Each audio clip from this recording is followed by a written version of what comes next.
Happy Sunday. Pretty full day as usual. I'm going to be hopping down to get something to eat. One of my vices, which you'll be seeing soon on a weekend. Client, she's a longtime client, fantastic client. She's looking to buy a place. I've done multiple transactions with her. She's now a friend, and her family's actually a friend, so got to get ready for that. Best part of living on Sullivan Street, right here, right behind me, is one world. There is nothing better than New York City. Sundays, no one's on the streets, ever. Here's my vice right here, Dunkin' Donuts. Tremendous book called Power of Habit. Charles Duhigg says you have to include the trigger. You have to take the trigger out that triggers you to do a bad habit. I don't know what the trigger is yet. If you smoke, you know, some people get bored and then they go smoke, or they start drinking and then they go smoking. I haven't figured the trigger out for Dunkin' Donuts yet.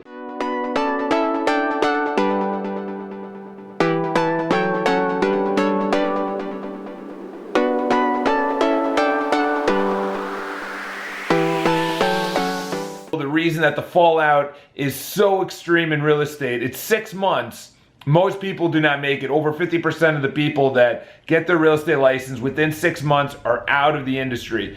And the reason is because, number one, there's no benefits, as in there's no bi-weekly paycheck, there's no health insurance, there's no 401k, you have sick leave, and as well as that, you have to like discuss things and bring people together, which is, for me, the most fun thing is a buyer and a seller agree to terms and go to closing. And the reason being is because they want to do that. One person wants to sell and one person wants to buy. You have all these things in between, including bankers and attorneys and real estate agents. It complicates the deal. And then you have board packages, and then you have appraisals, and then you have management companies, and then you have the government and taxes and forms to fill out. It was probably so easy back in the day, probably like 200 years ago or 300 years ago. It was probably so easy to actually buy or sell a home. And then all of these things came involved, and then a real estate agent position was created. Just handle it for us because we just don't want to deal with the government, the attorneys, the banks, financing, board applications. They're probably not board applications then. And that's why I love what I do. I don't know if there is an actual conclusion to that, but that's my thoughts on that. My thoughts on that. Look at that. Look at that. First blog posted. Look how many views it got. What? I have no reason why I don't have any lights in my apartment. I posted a fundraiser for one of my friends, and he sent me, in a token appreciation, I hosted it at my apartment. For a token appreciation, he sent me Fierce Conversations and Influence, which is hilarious because 2 months ago, I hosted a birthday party also at my apartment, and he sent me 5 books, or 6 books, 6 books. It's funny that I'm getting thanked in books, and I'm actually really appreciative, because if you told me 10 years ago that we're gonna thank you in books or give you books, I would have slapped you in the face and be like, no way, give me a gift card, give me something that's immediate gratification. This is what I think it is, how many is's can I say? The reason that I like books is because I get to choose the subject. When I was at school, I didn't get to choose the subject, and I didn't find it interesting. Now that I get to choose the subject, I'm choosing like everything that I actually want to read instead of things that I don't want to read. Like at school, we're reading about like arithmetic and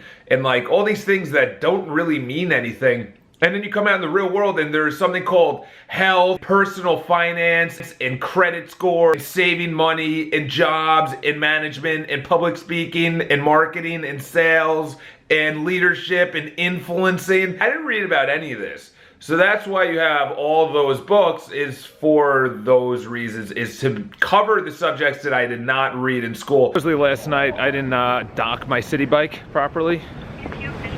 So I'm on the phone with them because I need to actually use it today. And I've been getting charged for 8 hours of use, even though I used it for a 20-minute ride. Representative, please press 0. If you have been involved in a crash and require medical attention, please hang up and dial 911. I understand that request. Thank you for calling.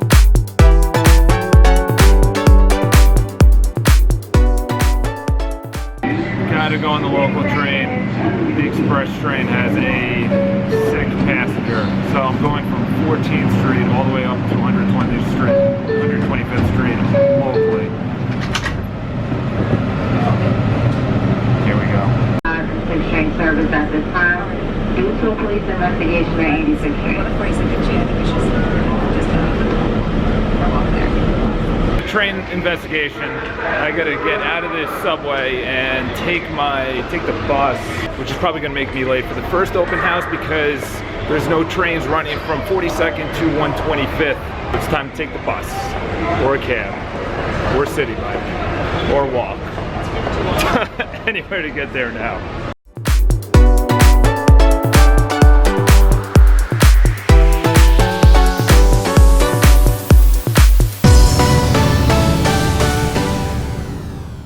Finally made it up here, 102nd Street. At least it's safe. Cop. I'm gonna meet the client now. She saw the first one by herself because of all the traffic and all the mess coming up here. No trains, too many cars coming up here, too many people coming up here. We're gonna see a couple homes.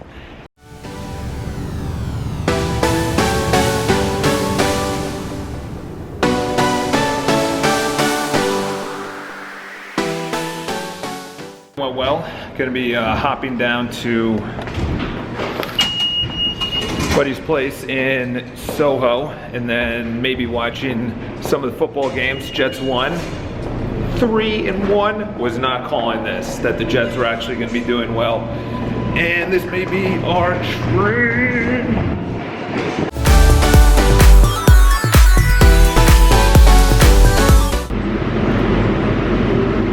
Stuck at 28th. My subway experience today, not ideal. It's like one of the nicest Dwayne Reeds I've ever seen in my life.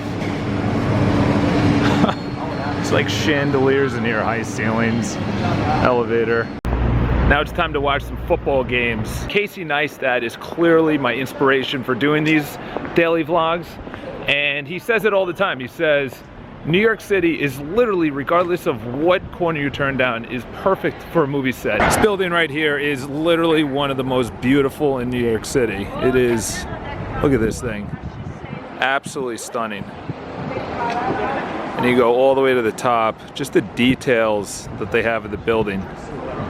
Gorgeous. And there's nothing around that is even close to it. Is it louder there? I feel like, yeah, it seems louder. Yeah,